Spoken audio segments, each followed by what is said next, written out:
સુરત શહેરના Udhna railway station ખાતે GRP Prakashbhai દ્વારા મુસ્લિમ સમાજ સામે કોમવાદી અને કટ્ટર માનસિકતા સાથે રાગદ્વેષ રાખી કામગીરી કરાતી હોવાના આક્ષેપ સાથે ઉધના રેલવે સ્ટેશને શ્રમિક રિક્ષા ચાલકોએ માજી કોર્પોરેટર અસલમ સાયકલવાલાની આગેવાનીમાં જીઆરપીના પીએને રજૂઆત કરી આવા કોમી માનસિક ધરાવતા પોલીસ કર્મચારી પ્રકાશભાઈને સસ્પેન્ડ કરવા માંગ કરી છે।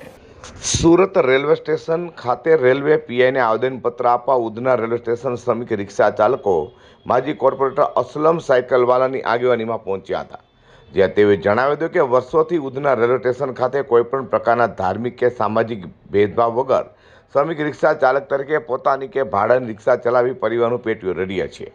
અમારા દ્વારા સ્થળ પર હંમેશા કાયદા વ્યવસ્થા સાથે ટ્રાફિક બાબતે સુવ્યવસ્થા પણ બની રહે છે એવા અથાગ પ્રયાસો અમારા સૌના રહે છે।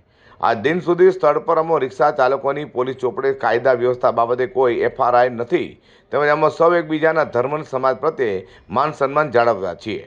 પરંતુ ગત 9મી ડિસેમ્બરના સોમવારના રોજ રાત્રે 10:30 વાગ્યાની આસપાસ ઉધના રેલવે સ્ટેશન ખાતે જીઆરપી પોલીસ કર્મચારી પ્રકાશભાઈ ફરજ પર હતા કે નહીં એ જાણ નથી, પણ તેઓ હાજર હતા। તે સમયે મુંબઈથી આવતી ફ્લાઇંગ રાની ટ્રેન પ્લેટફોર્મ પર આવતા શ્રમિક રિક્ષા ચાલક આર્ધેડ વયના એવા સલીમ શાહ જેઓએ દાઢી રાખી હોય અને સ્ટેશનની કમ્પાઉન્ડમાં ફ્લાઇંગ રાનીનો મુસાફરો માટે રિક્ષા બાબતે પૂછતાછ કરવા ગયા। તે સમયે સ્થળ પર હાજર પોલીસ કર્મચારી પ્રકાશભાઈએ સલીમભાઈ શાહને અન્ય સાથી શ્રમિક રિક્ષા ચાલકોની હાજરીમાં સરા જાહેર અપશબ્દો કહ્યા હતા અને આવા અપશબ્દો ઓછા લાગતા હોય તેમ પ્રકાશભાઈએ સલીમભાઈને સીધા મુસ્લિમ સમાજ માટે પણ અપશબ્દો કહ્યા હતા તથા બીજી વાર આવું કરે તો સલીમભાઈની દાઢી કાપવાની વાત કરીને પોતાની મુસ્લિમ વિરોધી કટ્ટર વિકૃત માનસિકતાનો પરિચય કરાવ્યો હતો। જેથી આવા કોમી માનસિકતા ધરાવતા પોલીસ કર્મચારી પ્રકાશભાઈને તાત્કાલિક સસ્પેન્ડ કરવામાં આવે તે માંગ આવેદનપત્ર દ્વારા કરવામાં આવી છે।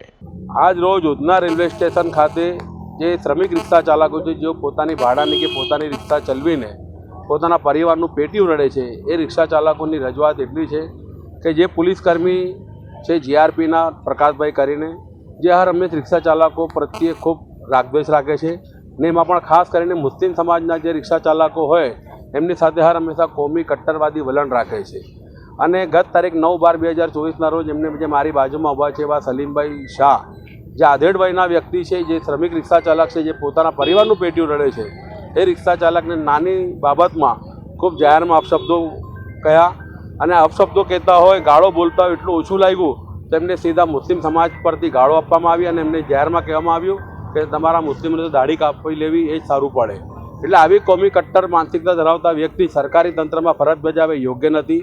સરકારી વિભાગમાં ફરજ બજાવનાર જે કંઈ કર્મચારી છે એને બિનસાંપ્રદાયિક રીતે ફરજ બજાવવી જોઈએ। હર હંમેશા એને કોઈપણ ધાર્મિક કે સામાજિક લાગણી ના દુભાય કોઈ વ્યક્તિની એની ખાસ કાળજી રાખવી જોઈએ। પરંતુ આવા કટ્ટર કોમવાદી માનસિકતા ધરાવતા વ્યક્તિને કારણે પોલીસ તંત્રની પણ છબી ખરડાય છે। જેથી આજરોજ અમે પીઆઈ શ્રી જીઆરપી સુરત રેવન્યુને પણ લેખિતમાં રજૂઆત કરી છે અને અહીંયા ઉધના ખાતે પીએસઆઈ શ્રી પરમાર સાહેબને પણ અમે લોકો રૂબરૂમાં રજૂઆત કરવા આવ્યા છે। રજૂઆત એટલી છે કે આવા કટ્ટર કોમવાદી માનસિકતા ધરાવતા પોલીસકર્મીને તાત્કાલિક એની ફરજમાંથી સસ્પેન્ડ કરવામાં આવે અને ઉધના રેલવે સ્ટેશનથી ટ્રાન્સફર કરવામાં આવે। વધુમાં આવેદનપત્રમાં જણાવ્યું હતું કે સરકારી વિભાગમાં ફરજ બજાવનારા તમામ કર્મચારીઓ ફરજ દરમિયાન તમામ ધર્મ અને સમાજ પ્રત્યે માન સન્માન જાળવવું જોઈએ। ક્યારે કોઈ પણ ધર્મ કે સમાજની લાગણી સરકારી કર્મચારી દ્વારા ન દુભાય એની ખાસ કાળજી રાખવાની જોઈએ। જોકે તેમ છતાં જીઆરપીના પોલીસ કર્મચારી પ્રકાશભાઈ ઘણીવાર પોતાની ફરજ દરમિયાન મુસ્લિમ સમાજના શ્રમિક રિક્ષા ચાલકો સાથે અંગત રાગદ્વેષ રાખે છે, જેથી તેઓની આવી કોમી કટ્ટર માનસિકતા ધરાવતા પોલીસ કર્મચારી સામે કાર્યવાહી કરવા માંગ કરાય છે। Bureau report G10 news.